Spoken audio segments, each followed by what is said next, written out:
En quoi le sabbat nous aide-t-il à voir nos limites humaines?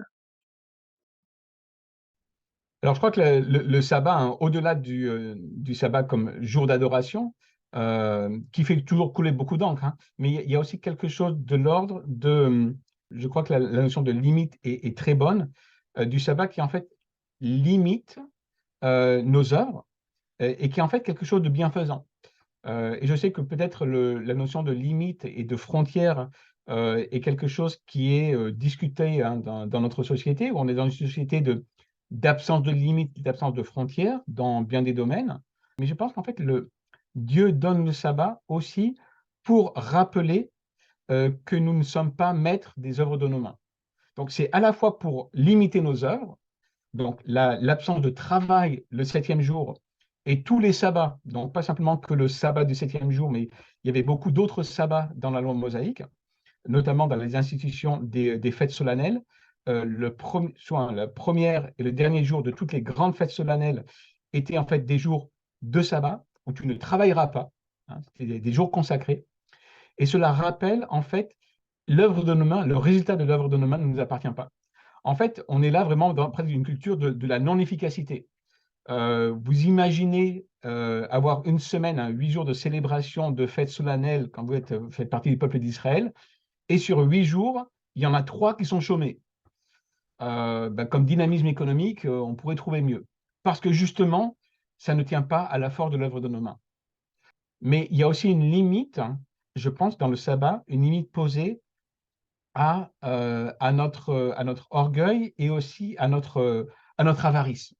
Parce que le sabbat, et c'est en particulier le cas du sabbat de la terre, le sabbat de la terre n'est pas simplement pour le bénéfice de la terre, mais est aussi fait pour prendre soin des plus pauvres. Parce que la terre, elle, continue de pousser, de produire, mais on ne la travaille pas, on ne la moissonne pas, et donc ce qui vient là est pour le plus pauvre. Et donc il y a une limite aussi, pas simplement à notre travail, mais il y a une limite aussi posée à l'accaparement des biens, et on a tous tendance à cela. C'est pas pour rien que la notion de générosité va être si importante pour Paul lorsqu'on arrive dans ces 2 lettres aux Corinthiens et qu'il fait un lien, pas simplement à soyez généreux parce qu'il y a des pauvres autour de vous, hein, l'Église en a besoin, mais parce que Dieu a été généreux avec nous en premier.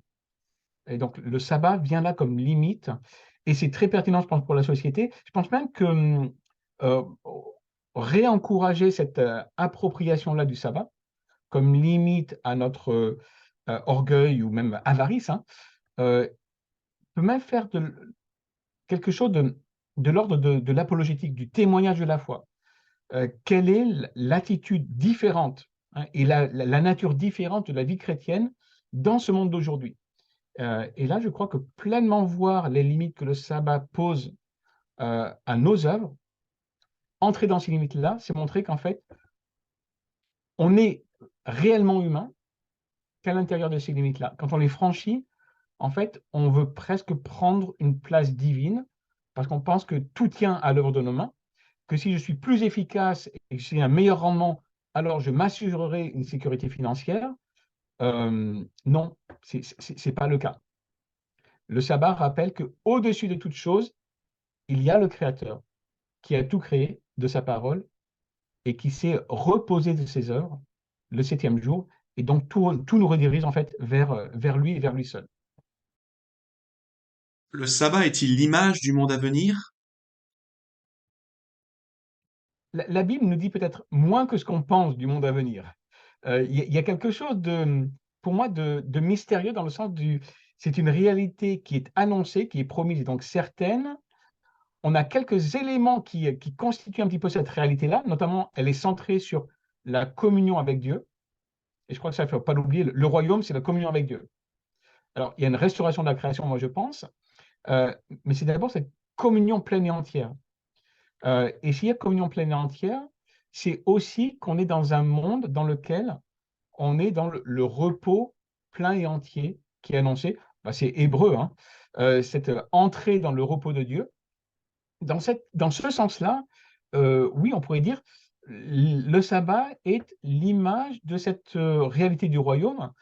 En plus, si Christ est le maître du sabbat et que la prédication de Christ et le plus souvent dans les évangiles, la prédication du royaume, il y a un lien fort qui va se faire. Christ est maître du sabbat, c'est le Seigneur de la compassion, et c'est le roi qui revient. Et donc, il y a un certain sens à parler de ce sabbat comme l'image du monde à venir, notamment si on se rappelle que le sabbat va venir lier dans les 10 commandements l'amour de Dieu et du prochain.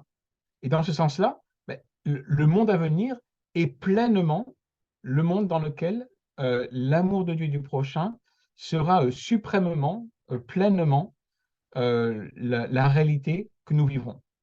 Et donc, on pourrait dire que finalement, cette couronnement de la nouvelle création, c'est cette pleine communion. Et donc, le sabbat est bien compris, hein, est fortement lié à ce monde à venir. Et pour moi, il y a un passage de l'Apocalypse qui peut-être met cela en valeur, et qui rappelle Genèse 1 et 2, c'est que Dieu aura sa demeure avec nous. Hein.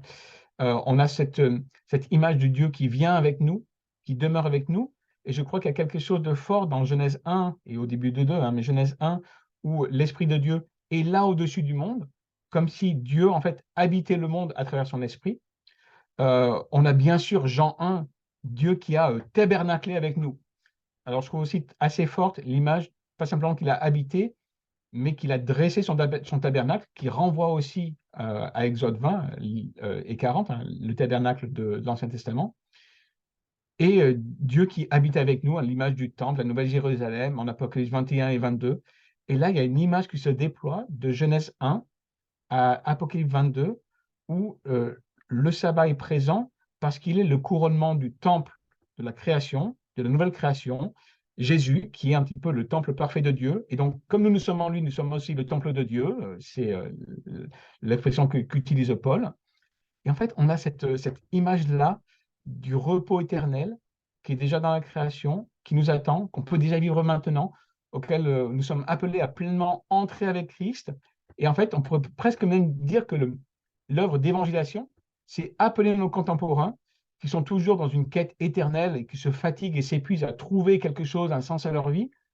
C'est en fait une œuvre sabbatique, presque, l'évangélisation, parce que c'est une invitation à trouver le repos en Christ. Et en fait, on peut même le lier à cette parole forte de Christ, hein, où vous tous qui êtes chargés, venez et prenez sur vous le joug de Christ, la charge de Christ. Pour moi, c'est marquant que Christ ne dit pas venez et je vous enlèverai tout poids. Non, prenez celui de Christ parce qu'en fait, ce n'est pas un poids parce qu'il le porte lui-même. Et là, il y a quelque chose de fort. Hein, donc, il y a peut-être même quelque chose de l'évangélisation. Je ne sais pas si vous dire de l'évangélisation sabbatique non plus. Mais si on voulait oser, allons jusque-là. Parce que l'évangélisation, c'est aussi la proclamation de ce repos qu'on trouve en Christ, le repos de l'œuvre de nos mains. Ouais. Comment vivre aujourd'hui le repos? Alors, je pense qu'il y a beaucoup de choses pratiques dans le sabbat. Et je crois que la première, c'est d'abord réaliser que ce qui doit nous contenter, c'est la communion avec Dieu. Je crois que ça, c'est vraiment le plus important dans le sabbat et qui peut-être est au-dessus de toutes les autres choses qu'on va mettre à l'intérieur, hein, de ce qu'est une bonne pratique du sabbat. C'est d'abord qu'en fait, tout ce que nous sommes est subordonné à la présence bienfaisante de Dieu. Le Dieu, Père, Fils, Esprit, le Dieu qui crée, le Dieu qui nous restaure, le Dieu qui nous transforme à l'image de Christ. C'est ce Dieu-là vers qui nos yeux sont tournés. Et ça, c'est la première chose. Et après, ça se déploie dans tous les domaines de notre vie. Parce que le soin des plus faibles fait partie du sabbat. Notre relation avec notre travail, donc même avec mon supérieur hiérarchique, fait aussi partie de ce repos-là. On pourrait dire aussi, bien sûr, que dans un monde où l'urgence climatique est quand même sur toutes les bouches, le lien à la terre et à l'environnement fait partie de notre réflexion sabbatique. Mais la première chose, c'est la, la vie en communion avec Dieu, Dieu qui est notre suprême bien.